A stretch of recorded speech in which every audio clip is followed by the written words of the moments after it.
Green's four കേരളയുടെ പുതിയൊരു വീഡിയോയിലേക്ക് സ്വാഗതം. ബാങ്ക് അക്കൗണ്ട് ഉള്ളവരെല്ലാം ശ്രദ്ധിക്കുക. ഏപ്രിൽ മാസം മുതൽ നിരവധി മാറ്റങ്ങളാണ് പുതിയ സാമ്പത്തിക വർഷത്തിൽ വന്നിരിക്കുന്നത്. ഇതിൻ്റെ വിശദവിവരങ്ങളിലേക്ക് കടക്കുന്നതിന് മുമ്പായി ചാനൽ ആദ്യമായി കാണുന്നവർ സബ്സ്ക്രൈബ് ചെയ്യുവാനും വീഡിയോ ഇഷ്ടമായ ലൈക്ക് ചെയ്യുവാനും മറക്കാതിരിക്കുക. ഇതിൽ ഏറ്റവും പ്രധാനപ്പെട്ടത് രാജ്യത്തെ നിരവധി ബാങ്കുകൾ അവരുടെ ATM ചാർജുകൾ പുതുക്കുകയാണ്.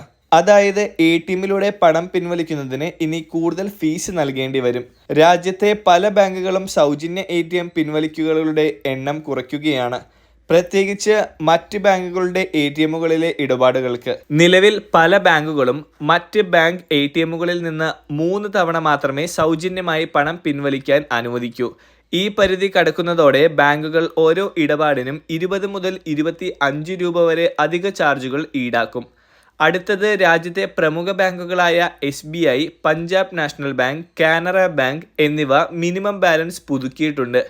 ഏപ്രിൽ 1 മുതൽ ഇത് പ്രാബല്യത്തിൽ വന്നു കഴിഞ്ഞു.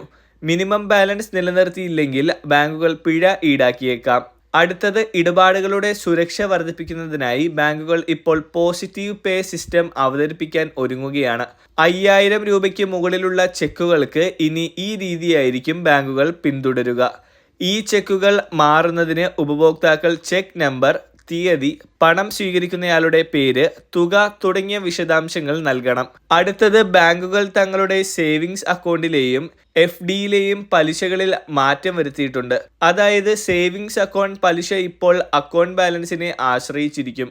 ഇതുവഴി ഉയർന്ന ബാലൻസുകൾക്ക് മികച്ച നിരക്കുകൾ നേടാൻ കഴിയും. മറ്റൊന്ന്, SBI, IDFC, ഫസ്റ്റ് ബാങ്ക് തുടങ്ങിയ ബാങ്കുകൾ അവരുടെ ബ്രാൻഡഡ് വിസ്താര ക്രെഡിറ്റ് കാർഡുകളിൽ മാറ്റം വരുത്തുകയാണ്. അതായത് ഈ കാർഡുകളുടെ ടിക്കറ്റ് വൗച്ചറുകൾ, പുതുക്കൽ ആനുകൂല്യങ്ങൾ, മൈൽ സ്റ്റോൺ റിവാർഡുകൾ തുടങ്ങിയ ആനുകൂല്യങ്ങൾ ഏപ്രിൽ 18 മുതൽ നിർത്തലാക്കും.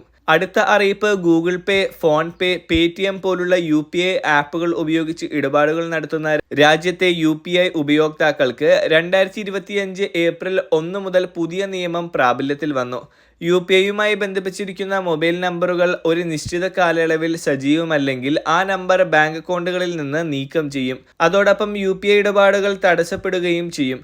ഈ UPI IDകൾ നീക്കം ചെയ്യാൻ സേവനദാതാക്കൾക്ക് ഏപ്രിൽ 1 വരെ സമയം നൽകിയിരുന്നു. ഏപ്രിൽ 1 മുതൽ അത്തരം ഉപയോക്താക്കൾക്ക് UPI സേവനം ഉപയോഗിക്കാൻ കഴിയില്ല. അതായത് നിങ്ങളുടെ UPI അക്കൗണ്ട് നിങ്ങളുടെ ഫോണിൽ സെറ്റ് ചെയ്തിരിക്കുന്നത് സജീവമല്ലാത്ത ഒരു നമ്പർ ഉപയോഗിച്ചാണെങ്കിൽ നിങ്ങളുടെ UPI ID നീക്കം ചെയ്യും. പിന്നീട് നിങ്ങൾ ഇപ്പോൾ ഉപയോഗിക്കുന്ന മൊബൈൽ നമ്പർ വെച്ച് പുതിയ ID ക്രിയേറ്റ് ചെയ്യണം. രാജ്യത്ത് സൈബർ കുറ്റകൃത്യങ്ങളുടെ എണ്ണം അതിവേഗം വർദ്ധിച്ചുകൊണ്ടിരിക്കുന്ന സാഹചര്യത്തിലാണ് NCPI പുതിയ നിയമം നടപ്പിലാക്കാൻ തീരുമാനിച്ചിരിക്കുന്നത്. അടുത്ത അറിയിപ്പ്, ബാങ്ക് നിക്ഷേപങ്ങൾക്കും ലോക്കറുകൾക്കും നോമിനികളായി ഇനി മുതൽ 4 പേരെ വെക്കാം. ഇതിനായി ബാങ്കിംഗ് ഭേദഗതി ബിൽ പാർലമെന്റിന്റെ ഇരുസഭകളും പാസാക്കി. രാഷ്ട്രപതി അനുമതി നൽകുന്നതോടെ ബിൽ നിയമമാകും.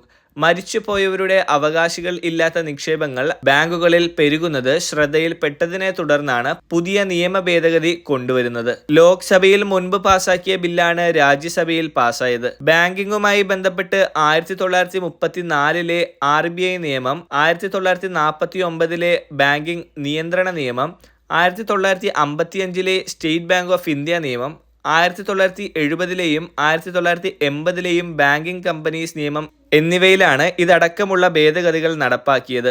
നിലവിൽ ലോക്കർ, ഡെപ്പോസിറ്റ് അക്കൗണ്ട് എന്നിവയ്ക്ക് ഒരു നോമിനിയാണ് അനുവദിച്ചിരിക്കുന്നത്. ഭേദഗതിയോടെ ഇത് 4 വരെയാകുന്നതാണ്.